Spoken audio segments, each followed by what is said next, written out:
lặng, anh thấy dáng em về như ánh sao lung linh giữa trời. Tựa vào vai anh đây, cảm giác ấy tràn đầy ngọt ngào ấm áp trong vòng tay. Giấc mơ của anh là em bước qua bao sóng gió đời anh. Nguyện nắm tay em dù bao giông hay bình yên, vì em là tất cả giấc mơ dịu em.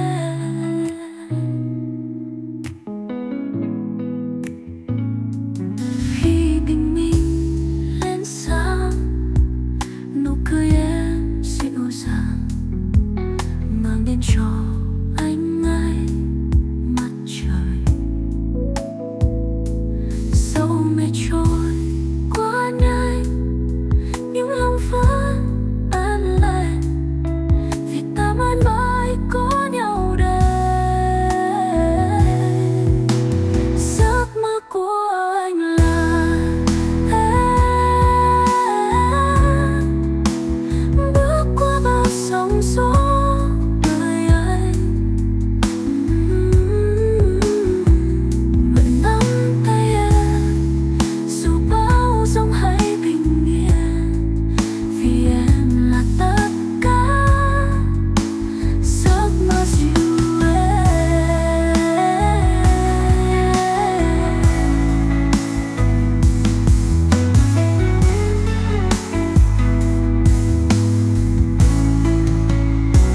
Dù đôi lúc đời trông gai, anh vẫn mãi ở bên em mãi mãi. Hãy tựa vào bờ vai này và mình sẽ cùng nhau đến cuối. Giấc mơ của anh là em bước qua bao sóng gió đời anh. Nguyện nắm tay em dù bao giông hay bình yên, vì em là tất cả giấc mơ dịu em.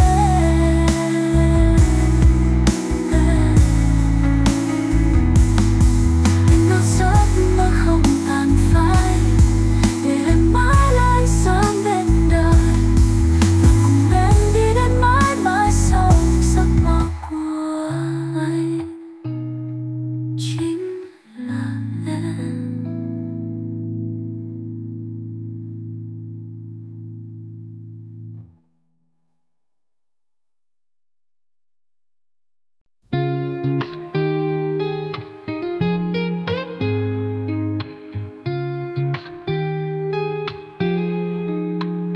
Khi hoàng hôn buông xuống bên đồi, anh thấy em như cánh hoa trôi.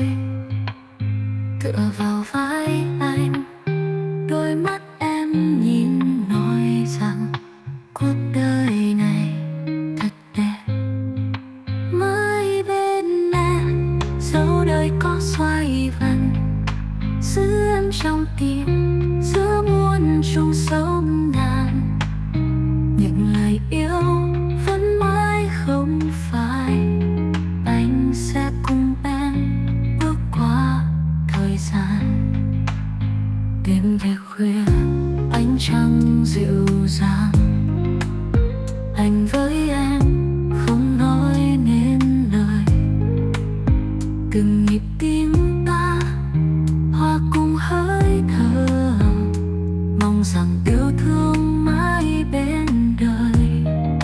Mãi bên em dẫu đời có xoay vần, giữ em trong tim giữa muôn trùng sông ngàn. Những lời yêu vẫn mãi không phai, anh sẽ cùng em bước qua thời gian.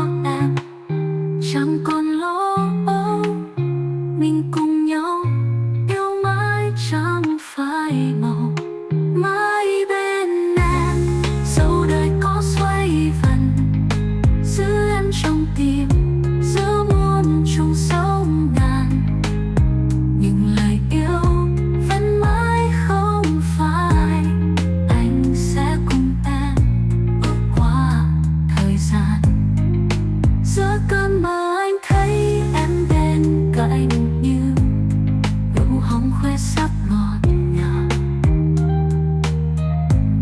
Chỉ cần có em chẳng còn lo âu, mình cùng nhau yêu mãi chẳng phai màu.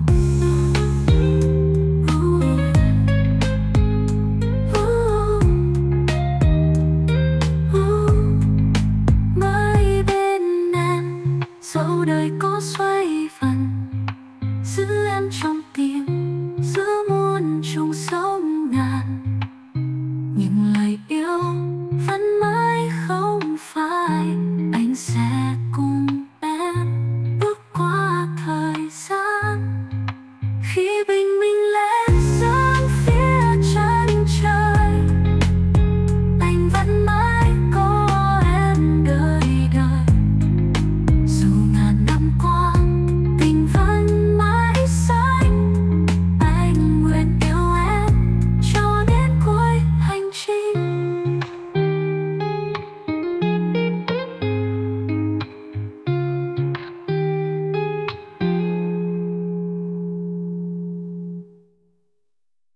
Khi yêu năm yêu qua lòng anh bỗng tưởng, ngỡ đến phút giây em đến bên anh.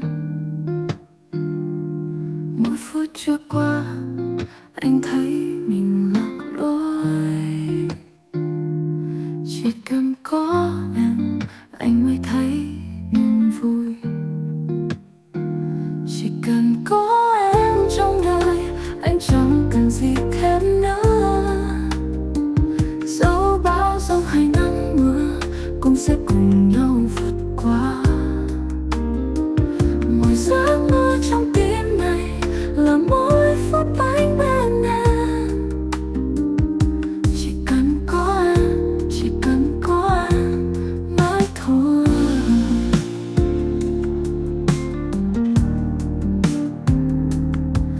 Mùa đông đang qua, mùa xuân đến thật gần.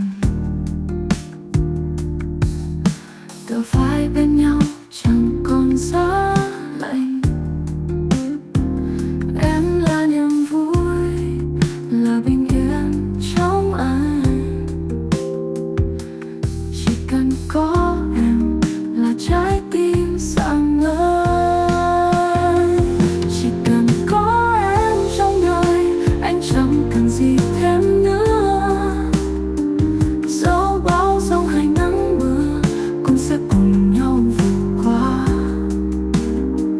Mỗi giấc mơ trong tim này là mỗi phút anh bên em. Chỉ cần có em, chỉ cần có em mãi thôi.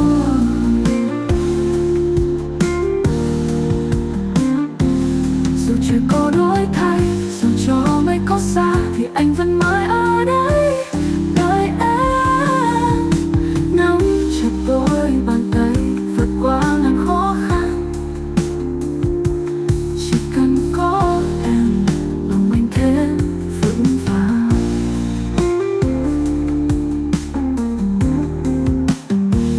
Chỉ cần có em trong đời anh chẳng cần gì thêm nữa. Dẫu bão giông hay nắng mưa cũng sẽ cùng nhau vượt qua. Mỗi giấc mơ trong tim này là mỗi phút anh bên em. Chỉ cần có em, chỉ cần có em mãi thôi. Cuộc đời dài dòng bao nhiêu con đường anh vẫn chọn ở bên em.